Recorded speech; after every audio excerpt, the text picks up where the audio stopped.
Bakery से कई गुना मजेदार खस्ता फ्लेकी कीमा कचौरी अब आप घर में ही तैयार कर सकते हैं।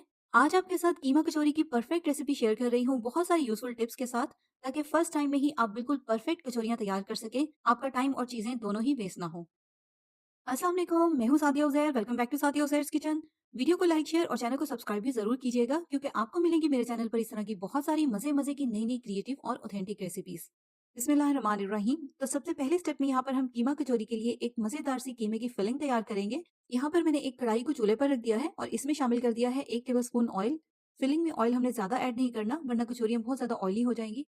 अब फ्लेम ऑन करके साथ ही इसमें शामिल कर देंगे 250 ग्राम कीमा और 1.5 टेबल स्पून अदरक लहसुन का पेस्ट। मटन या बीफ आप कोई भी कीमा ले सकते हैं। बस इसको लगातार हिलाते हुए अब भूनेंगे मीडियम लो फ्लेम पर इतनी देर तक जब तक कि कीमे का कलर चेंज हो जाए। तो कीमे का कलर भी चेंज हो गया है और इसने हल्का सा पानी भी छोड़ दिया है। अब इसमें हम स्पाइसेस ऐड करेंगे।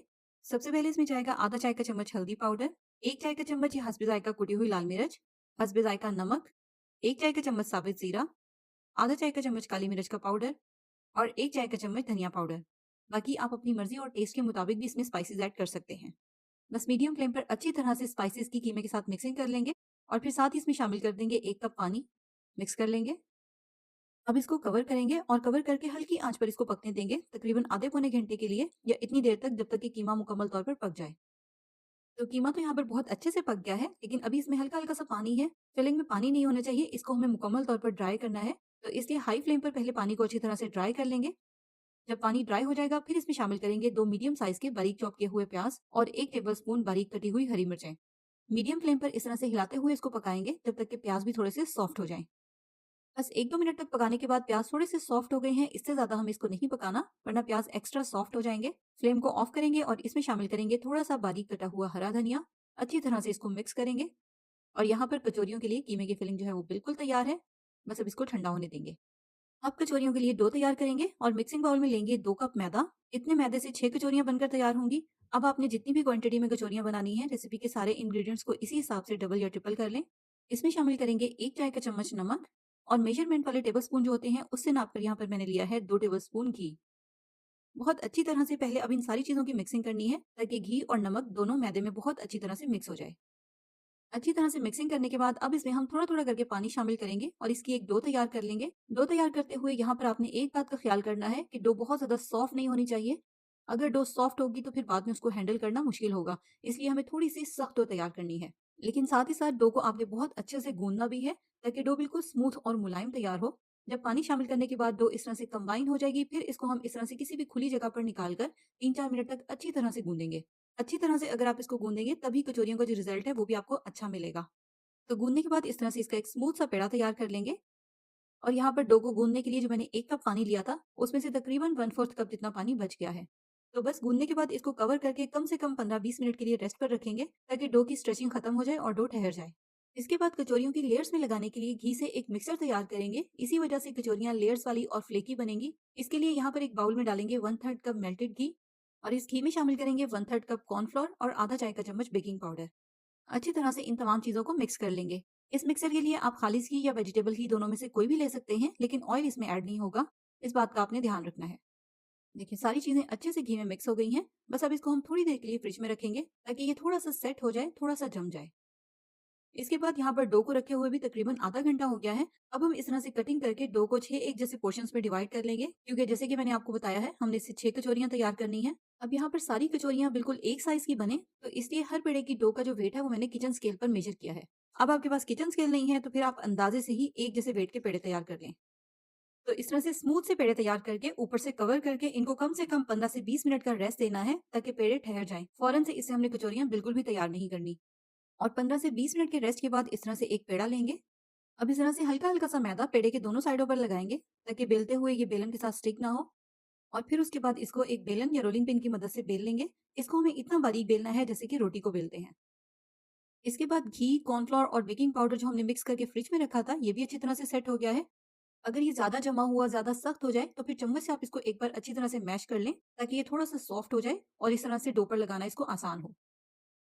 देखिए इस तरह से इस कॉर्नफ्लोर वाले घी की एक बारीक पतली सी लेयर इस डो के ऊपर हमें अप्लाई करनी है। किनारों को भी आपने फोकस करना है, किनारों को खाली नहीं छोड़ना। घी लगाने के बाद अब इस डो को हमें इस तरह से फोल्ड करना है। पहले डो का एक सिरा इस तरह से फोल्ड करेंगे और फिर दूसरे सिरे को इस तरह से फोल्ड करके इसके ऊपर ओवरलैप कर देंगे। हाथ से इसको सेट कर देंगे ताकि इसमें एयर ना आए, और फिर इस तरह से दूसरे रुख से भी दोनों साइडों से इसको फोल्ड कर देंगे। तो सेम इसी तरह से सारे पेड़ों को बेलकर इनकी हम घी लगाकर फोल्डिंग कर लेंगे। तो यकीनन आपको समझ आ गया होगा किस तरह से हमें इसकी फोल्डिंग करनी है, या फिर आप वीडियो को थोड़ा सा बैक करके इसको फोल्ड करने का तरीका दोबारा भी देख सकते हैं। तो अब कवर करके दोबारा से इसको कम से कम 15 से 20 मिनट के लिए रेस्ट पर रखेंगे ताकि डो ठहर जाए। और ये बहुत ज़रूरी है, जहाँ जहाँ भी मैंने आपको बताया है कि डो को हमें रेस्ट पर रखना है, वहाँ पर आपने डो को लाजमी रेस्ट देना है। तो 15 से 20 मिनट के रेस्ट के बाद अब हमने इस डो को दोबारा से एक बार फोल्ड करना है, लेकिन इस बार फोल्डिंग में हमने इसमें घी अप्लाई नहीं करना। इसको हमें जस्ट सिंपली इस तरह से रोलिंग पिन से बेलना है, और फिर उसके बाद सेम पहले की तरह इसकी हमें फोल्डिंग करनी है। देखिए, बेलने के बाद पहले एक साइड से फोल्ड करेंगे, फिर दूसरी साइड से फोल्ड करके डो को ऊपर ओवरलैप कर देंगे, और फिर दूसरे रुख से भी दोनों साइडों से इसी तरह से फोल्ड करेंगे। देखिए, दोबारा से सेम पहले की तरह फोल्डिंग हो गई है। तो अब सारी डो की सेम इसी तरह से हमें सेकंड फोल्डिंग करनी है। कवर करेंगे ताकि ये ऊपर से ड्राई ना हो, और दोबारा से इसको 15 से 20 मिनट का रेस्ट देंगे ताकि डो ठहर जाए, और ये बहुत ज़रूरी है। तो इनको रेस्ट पर रखे हुए तकरीबन आधा घंटा हो गया है। आधे घंटे के बाद अब हम फाइनली कचौरियों को शेप देंगे, कीमे की फिलिंग करेंगे। तो इस तरह से एक पेड़ा लेंगे, पहले हाथ से इसको हल्का सा प्रेस करके फ्लैट कर लेंगे। फिर उसके बाद इसको हम बेलन की मदद से थोड़ा सा बेल लेंगे। ज़्यादा पतला हमें इनको नहीं बेलना। देखिए, इस तरह का बेलने के बाद इसको एक साइड पे रख देंगे, और सेम इसी तरह से सारे पेड़ों को एक ही साथ वन गो में बेल लेंगे। अगर आपको डर हो कि ये सब एक दूसरे के साथ चिपक जाएंगे, तो फिर आप इस तरह से एक दूसरे के ऊपर इनको ना रखें, बल्कि अलग अलग रखें। तो सभी को एक साथ बेलने के बाद अब हम सबसे पहले उस डो से स्टार्ट करेंगे जिसको हमने सबसे पहले बेला था। इस डो से सबसे पहले हम कचौरी तैयार करेंगे, या इसमें कीमे की फिलिंग करेंगे। इस तरह से डो के चारों तरफ पहले हल्का हल्का सा पानी लगाएंगे, 1-2 ड्रॉप के जितना, ज़्यादा पानी नहीं लगाना। इसके बाद इसमें मुनासिब सी क्वांटिटी कीमे की फिलिंग की रखेंगे जो हमने स्टार्ट में तैयार किया था। फिलिंग रखने के बाद डो के इस तरह से दो ऑपोजिट कोनों को पिंच करके अच्छी तरह से बंद करेंगे या सील करेंगे, और फिर उसके बाद दूसरे दोनों कोनों को भी इसी तरह से जोड़कर पिंच करके अच्छी तरह से बंद करेंगे। बहुत अच्छे से आपने इसकी बाइंडिंग करनी है। इस तरह से हल्का सा प्रेस भी कर देंगे, फिर दोबारा से इसके 4 कोने बन जाएंगे। अब इन चारों कोनों को भी सेम पहले की तरह ऑपोजिट कोनों से मिलाकर पिंच करके बंद करना है। इसके बाद जहाँ-जहाँ से आपको लगे कि ये खुल सकता है फ्राई करते हुए, वहाँ से भी इनको पिंच करके अच्छी तरह से सील कर दें। देखिए, इस तरह से आपने कचौरी को शेप देनी है। बहुत अच्छे से इसको बाइंड करना है ताकि फ्राई करते हुए ये खुले नहीं। तो एक और कचौरी में फिलिंग कर लेंगे। पहले इस तरह से डो को किनारों से हल्का-हल्का सा प्रेस करेंगे ताकि किनारे बहुत ज़्यादा मोटे ना रहें। फिर किनारों पर 2-3 ड्रॉप के जितना पानी लगाएँगे। ज़्यादा पानी नहीं लगाना, बस हल्का-सा ही पानी लगाना है जिससे किनारों की डो थोड़ी-सी स्टिकी हो जाए और अच्छी तरह से बाइंड हो जाए। इसके बाद सेंटर में मुनासिब सी फिलिंग रखेंगे। बस आपने इसको बहुत ज़्यादा ओवरफिल नहीं करना, और फिर इस तरह से ऑपोजिट साइड के जो दोनों कोने हैं उनको पिंच करके बाइंड कर देंगे। और इसके बाद दोबारा से जो 4 कोने बन गए हैं उनको भी इसी तरह से पिंच करके बाइंड करेंगे। इस पॉइंट पर भी अगर ज़रूरत हो तो आप 1 आधे ड्रॉप के जितना पानी अप्लाई कर सकते हैं ताकि डो थोड़ी-सी स्टिकी हो जाए और बाइंडिंग अच्छी हो। अच्छी तरह से बाइंड करने के बाद सारी कचौरियाँ सेम इसी तरह से तैयार कर लेंगे, और कवर करके 10 से 15 मिनट का इस पॉइंट पर भी इनको हम रेस्ट लाज़मी देंगे। 15 मिनट के रेस्ट के बाद इस तरह से एक कचौरी लेंगे, और हाथ से इसको प्रेस करके थोड़ा-सा फ्लैट कर लेंगे, हथेली के साइज़ के जितना। इस तरह से फ्लैट करने के बाद भी आपने इनको फ़ौरन से फ्राई नहीं करना। अगर आप इनको इसी तरह से फ्राई कर लेंगे तो ऑयल में जाते ही ये खुल भी सकती हैं। इसलिए इस पॉइंट पर भी एहतियातन 15 से 20 मिनट का इनको रेस्ट लाज़मी दें। तो 15-20 मिनट का रेस्ट देंगे, और उसके बाद इनको फ्राई करने के लिए ऑयल में शामिल करेंगे। इनकी जो जॉइंट वाली साइड है इसको हम पैन में नीचे की तरफ को रखेंगे।